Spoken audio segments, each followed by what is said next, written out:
ಎಲ್ರಿಗೂ ನಮಸ್ಕಾರ. ನಾನಿವತ್ತು ಮೊಟ್ಟೆ ಪಡ್ ಮಾಡೋದನ್ನು ತೋರಿಸ್ತಾ ಇದ್ದೀನಿ.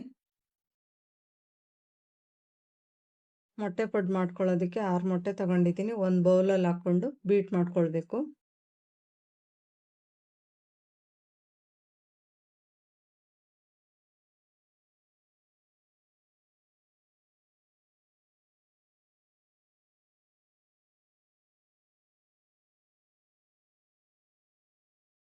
ಅದಕ್ಕೆ ಸಣ್ಣದಾಗಿ ಹಚ್ಚಿರೋದು ಒಂದು ಈರುಳ್ಳಿ ಹಾಕ್ಕೊಳ್ತೀನಿ.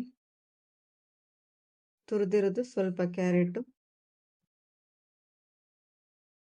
ಸಣ್ಣದಾಗಿ ಹಚ್ಚಿರೋದು ಒಂದು ಟೊಮೆಟೊ ಹಾಕ್ಕೊಳ್ತೀನಿ.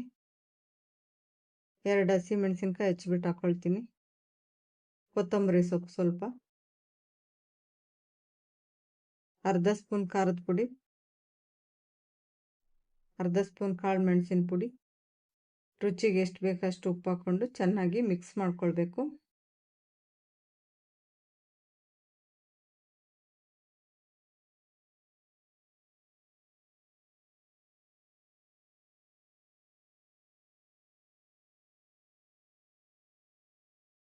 ಪಡ್ಡು ತವಾಗೆ ಸ್ವಲ್ಪ ಎಣ್ಣೆ ಹಾಕಿ ಬಿಸಿ ಮಾಡಿಕೊಂಡು ಇಟ್ಕೊಂಡಿದ್ದೀನಿ.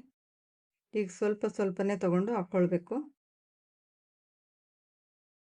ಈ ಮೊಟ್ಟೆ ಪಡ್ಡು ಬೆಳಗ್ಗೆ ಬ್ರೇಕ್ಫಾಸ್ಟ್ಗಾದರೂ ಮಾಡ್ಕೊಳ್ಬೋದು, ಸಂಜೆ ಸ್ನ್ಯಾಕ್ಸ್ಗಾದರೂ ಚೆನ್ನಾಗಿರುತ್ತೆ.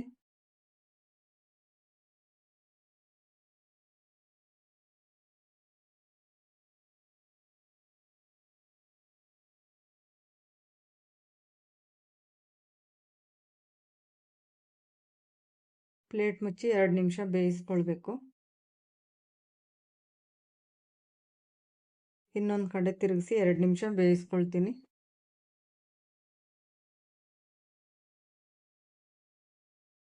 ಸಿಂಪಲ್ ಆಗಿರೋ ಮೊಟ್ಟೆ ಪಡ್ಡು ರೆಡಿಯಾಗಿದೆ. ಈ ರೆಸಿಪಿ ಇಷ್ಟ ಆದರೆ ಲೈಕ್ ಮಾಡಿ, ಸಬ್ಸ್ಕ್ರೈಬ್ ಮಾಡಿ. Thank you.